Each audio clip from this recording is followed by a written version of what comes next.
Would you like to be part of something really special and put your skills to the test and even learn more things? There's an opportunity for you here and around Huntsville, Alabama to start a brand new, amazing RV park. So, if you'd like to learn some really cool skills and help create a wonderful RV park, let's take a look. Let's see if you're interested in this. My name's Rob, and this is Harvest Woods. First came and looked at this property. We looked at buying it for a subdivision. I went to City Hall to get the code book for my due diligence. Asked the city clerk for the code book. She said, "What you want the code book for?" And I said, "Well, we put some property under contract out here. We're going to do a subdivision." She said, "Hang on a second." She picks up the phone. Yeah. I got a guy here about subdivision. Yeah, I'll tell him. Click. She said, "Don't leave." And I was like, "Am I in trouble?" 5 minutes later, the mayor shows up, takes me in his office, and says, "Why don't you build me an RV park?" And I said, "You want one? I've been trying to build one for years, a tiny home village or something like that." And every city that I've talked to is like, "No, problems." They associate it with just trash. And he said, "No, I've got a motorhome. I know what a nice RV park is. If you'll build me a nice place here in town that I can go and drink beer on Saturday and watch Alabama football, I'll help you get it approved through city council, but it's got to be a nice place." So 3 years later, 3 mayors later, here we are.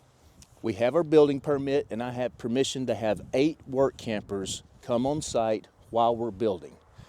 What I'm looking for is some people with a very different talents to help me build the place. So we've got 18 acres. About 12 of it is this 30-year-old pine over here. And if you were to look at it from a Google Earth view, there's kind of an old road, and all of the pine trees is basically, I had a forester walk this with me, and it's very similar. It looks like probably all of this was farmed at one time, and then this one little block right here about 30 years ago stopped being farmed. Because of that, the pine trees have come in and really taken over. They're way too thick. They've never been thinned. So even if we tried to thin them and leave some of them, they're so tall and lanky and kind of leggy like tomatoes would be if you're not, getting them started right, that either a storm would blow them over and kill them, or just from moving so much over a couple of years, they'd die. So everything on the left, which is about 12 acres, all has to come down. Everything on the right is about 80 to 120-year-old older growth. You can see these bigger trees. On that side, we're going to leave that. That'll be where we put our tree houses and glamping tents, and we're going to leave as much as we possibly can natural. So then I had a forestry company come through and walk this with me, and they offered me 10 grand for this 12 acres. So I went and bought a sawmill. I don't know how to operate a sawmill, but I have a Wood-Mizer LT40, and that's one of the skills that I'm looking for, is a sawyer to come and stay here for a week or so. Show us how to use the thing. I've run about 10 logs through it. I'm super slow, but all I've done is watch YouTube videos and run through logs through it. So that's where we're at. And I do excavation. That's my job that I've been doing for several years now. And I had somebody post a comment that said, I had a before and after, and people, like, "You're destroying the world, you're destroying the ecosystem." But I had this one comment where the guy said, "I know what you have to do is necessary. I just wish there was a way that you could explain it to us in a way that didn't seem like it was hurting the environment." And I've thought about that for a long time. So this is an example of, because we were farming and disking this 30 years ago, because we disrupted the soil and then left it, pine trees have come in. It's not a balanced ecosystem. So what I'm going to do with this is we're going to harvest these trees. Harvest Woods is the name of the property. We're going to harvest these woods. We're going to build all of our materials on site that we can possibly build. We're also going to build raised bed garden kits to sell to people. So we're taking a piece of wood that really is not supposed to be in this ecosystem and convert that into other micro ecosystems all throughout the area. Instead of fighting with nature, we're going to kind of work with nature and move this back towards a more balanced ecosystem. So all these pines have got to come out, and why not go ahead and use those for whatever we possibly can, from furniture to fencing to raised bed garden kits to eventually each RV space will have its own outdoor timber frame kitchen. So that'll consume a lot of the wood here, but we'll still have way more than we need. So as we're building these things, if somebody says, hey, I like that raised bed kit, make me one. We'll sell it to them as a way to kind of self-fund our way through going through all this pine. So I have permission to have 8 full hookup sites.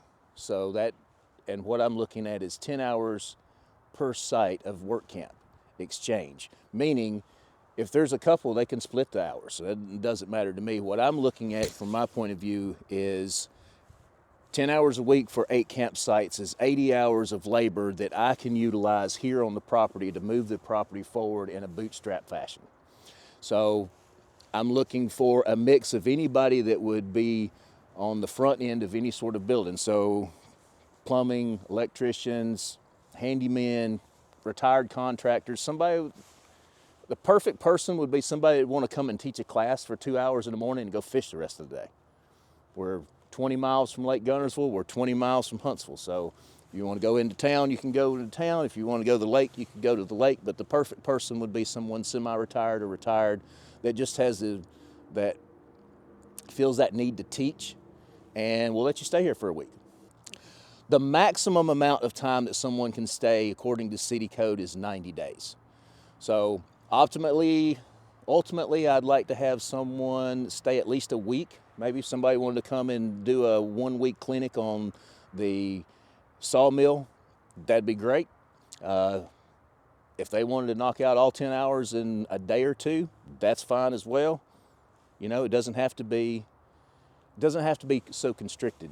10 hours a week, and I'll have the tasks spread out so that you can pick the task that you want to use, and most of the task will be something that needs to be done that day, not necessarily between 8 and 10 a.m. If you want to knock out a whole bunch of those your whole week in one day, I'm okay with that if the tasks match and feed that. So the task that's going to be on hand now is going to be heavy equipment operators. If you have experience with a skid steer, dozer, or excavator, all these trees have to come down. Skid steer, the excavator takes them down, the skid steer brings them to the sawmill, and then the sawmill mills them up. In exchange for the 10 hours a week, that includes your water, sewer, and electric. Anything over 10 hours a week, then we get into roughly $25 an hour for tasks coming outside of that. So right now, it's January. I have the excavation company.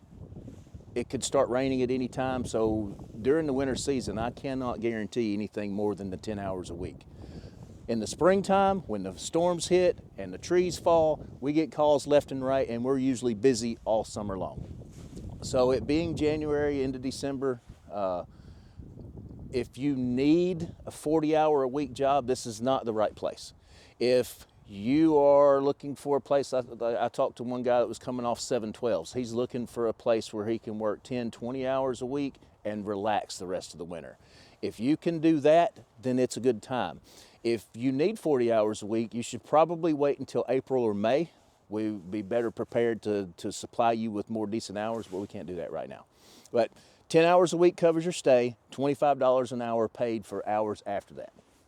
All right, so we're going to walk this. This property is gorgeous. So as we're walking, let's talk about where do you see things and how many campsites are you going to have initially and then ultimately. Let's take a little walk. Let's go forward. So we're going to start out with 10. 10 gets us we're going to put a 40-foot geodesic dome that we can use kind of like for a home base where we'll be doing all of our work from. I've flipped houses and whatnot, so I have all the tools and hand tools that we need to really do all the work. I'm just missing a few of the bigger things, but the first step will be right here in this area. There's another utility easement down the way. That's kind of our border where we're going to clear all this out, and this will be the room for our first 10. In that, we'll have the 40-foot dome that'll have a bathroom, a shower, a mini kitchen in there, and kind of so that way that we can have a place for people to use bathroom and stuff outside of the RVs. Right now, we don't have that, so we can only accept people who are completely self-contained, which is that's part of it. That's where we're at right now. We just don't have any bathroom facilities. But all that over here on this side, we can start to see some of these bigger pines. You take it, we'll thin this a little bit, but yurts and tree houses all back through here. We're ready for work campers now. We have permission to have 8, but we only have room for 4. And it's probably going to take us about another 30, 45 days to make room for the other 4 to come in. That should put us where we have our first 10 spaces open by May. If you have some of the skills that think it might work here and this might be a fit for you, harvest-woods.com is the website to show some of the skills that we're looking for on there, or rob.bean@gmail is my email. This place is really cool. There's lots and lots of opportunity here. I gotta tell you, I'm really excited. If you have any kind of DIY skills, like, hello my schoolie friends, hello my DIY vanners, this is a fantastic opportunity to, one, learn something or show your craftsman skills. This is gonna be really, really exciting. So, you know, I know a lot of people who love to come to Alabama. This is not that far from Huntsville. It's like, gosh, what, 15 minutes away, if that, to downtown, 20 minutes. Tons of craft breweries, tons of really cool things to do. You know, if you're a couple and you like to go shopping or like to go hiking, mountain biking, there's a lot of things over here that you can do, you know, on your free time. You know, or he talked about bass fishing. Oh my gosh, kayak bass fishing. Hello, love that. Tons of stuff. So if you like this and you're interested, we'll leave a link in the description below so you guys can find out all about it and apply. You have to apply. You can't just show up. That's really important, guys. So apply, have a nice talk with Rob, and then you can come check this place out. Who knows? I might be in town. We could go camping together.